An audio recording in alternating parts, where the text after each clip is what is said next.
You ask Tiger to solve. This deals with linear equations with one unknown. The final result is n equals 6. Let's solve it step by step. Group all constants on the right side of the equation.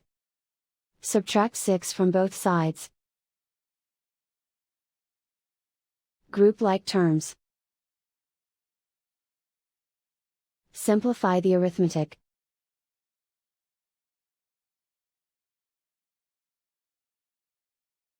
Isolate the n. Divide both sides by -3. Cancel out the negatives. Simplify the fraction. Cancel out the negatives. Find the greatest common factor of the numerator and denominator. Factor out and cancel the greatest common factor.